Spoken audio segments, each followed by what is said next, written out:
Hi everyone, welcome back my channel. ಇವತ್ತಿನ recipe ಬಂದುಬಿಟ್ಟು beans ಪಲ್ಯ ವಿತ್ ಸಾಂಬಾರು ಹೇಗೆ ಮಾಡೋದು ಅಂತ ನೋಡೋಣ.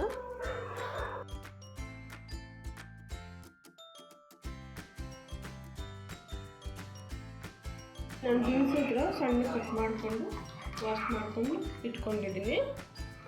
ಈಗ ನಾನು ಬೀನ್ಸ್ನ ಕುಕ್ಕರಲ್ಲಿ ಹಾಕ್ಕೊಂಡಿದ್ದೀನಿ. ಅದರಲ್ಲಿ 2 ಗ್ಲಾಸ್ ವಾಟರ್ ಹಾಕ್ಕೊಳ್ತಾ ಇದ್ದೀನಿ. ಇದರಲ್ಲಿ ಸ್ವಲ್ಪ ಸಾಲ್ಟ್ ಹಾಕ್ಕೋಬೇಕು.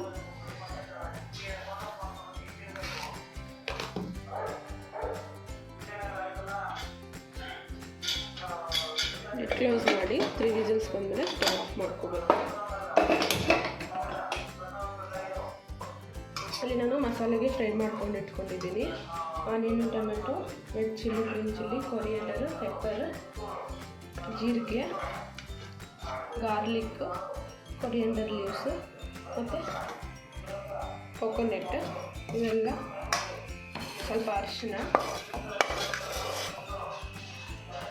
ಸಾಂಬಾರು ಪೌಡ್ರ್ ಹಾಕ್ಕೊಂಡು ಗ್ರೈಂಡ್ ಮಾಡ್ಕೊಳ್ಳೋಣ.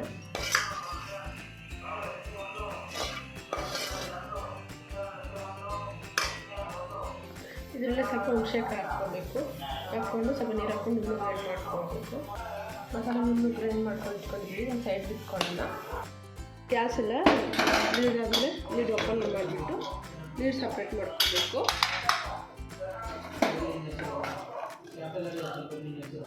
ಕುಕ್ಕರ್ ಬಿಸಿಯಾಗಕ್ಕೆ ಇಟ್ಕೋಬೇಕು. ಬಿಸಿ ಆದಮೇಲೆ ಸ್ವಲ್ಪ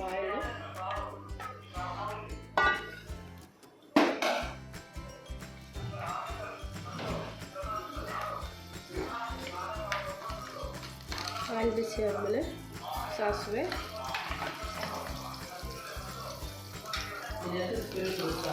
ಸ್ವಲ್ಪ ಜೀರಿಗೆ, ಕರಿಬೇವು,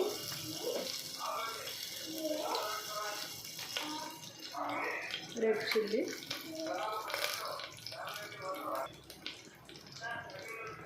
ಆನಿಯನ್, ಸ್ವಲ್ಪ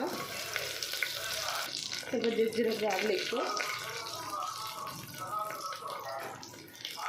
ಇಂಗು ಸ್ವಲ್ಪ ಹಾಕೊಂಡು ಚೆನ್ನಾಗಿ ಫ್ರೈ ಮಾಡ್ಕೋಬೇಕು.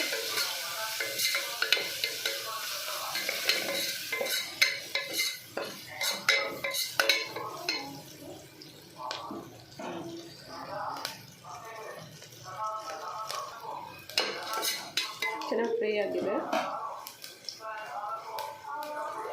ಇದರಲ್ಲಿ ನಾವು ಮೊದಲು ಸಪ್ರೇಟ್ ಮಾಡಿ ಇಟ್ಕೊಂಡಿರೋ ಬೀನ್ಸಿಂದ ನೀರನ್ನ ಹಾಕ್ಕೋಬೇಕು.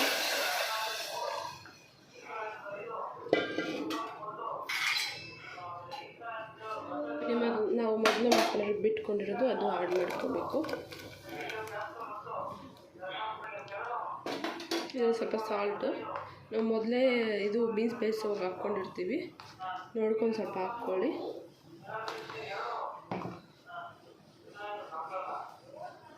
ಸ್ವಲ್ಪ ಕೊರಿಯಂಡರ್ ಲೀವ್ಸ್ ಹಾಕ್ಕೊಂಡು ಚೆನ್ನಾಗಿ ಮಿಕ್ಸ್ ಮಾಡ್ಕೋಬೇಕು.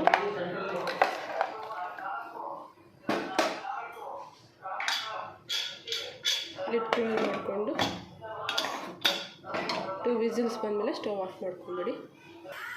ಇಲ್ಲಿ ಪಲ್ಯ ಮಾಡೋಕ್ಕೆ ಬಾಣಲಿ ಇಟ್ಕೊಂಡಿದ್ದೀನಿ. ಬಾಣಲಿ ಬಿಸಿ ಆದಮೇಲೆ ಸ್ವಲ್ಪ ಆಯಿಲ್ ಹಾಕ್ಕೋಬೇಕು.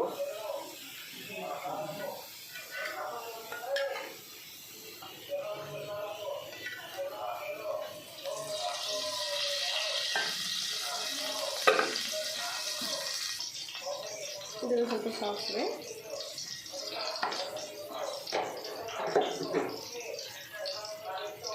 ಕರಿಬೇವು, ಗ್ರೀನ್ ಚಿಲ್ಲಿ, ರೆಡ್ ಚಿಲ್ಲಿ, ಸ್ವಲ್ಪ ಕಡಲೆಬೇಳೆ ಹಾಕೊಂಡು ಚೆನ್ನಾಗಿ ಫ್ರೈ ಮಾಡ್ಕೋಬೇಕು. ಇದರಲ್ಲೇ ಒಂದು ಆನಿಯನ್ನು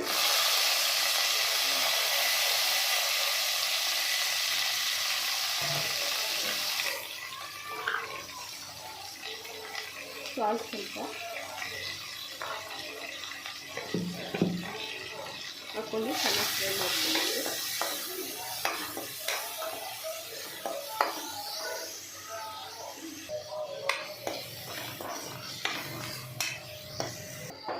ಕುಕ್ಕರಲ್ಲೇ ನಾವು ಮೊದಲು ಬೇಯಿಸಿಕೊಂಡು ಬೀನ್ಸ್ ಹಾಕ್ಕೋಬೇಕು. ಹಾಕ್ಕೊಂಡು ಮಿಕ್ಸ್ ಮಾಡ್ಕೊಳ್ಳಿ.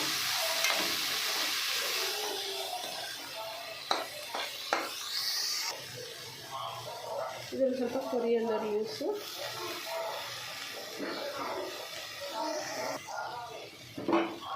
ಇದು ನಾನು ಕೊಕೊನಟ್ ಗ್ರೈಂಡ್ ಮಾಡ್ಕೊಂಡು ಇಟ್ಕೊಂಡಿದ್ದೀನಿ. ಸ್ವಲ್ಪ ಹಾಕ್ಕೊಂಡು ಚೆನ್ನಾಗಿ ಮಿಕ್ಸ್ ಮಾಡ್ಕೋಬೇಕು.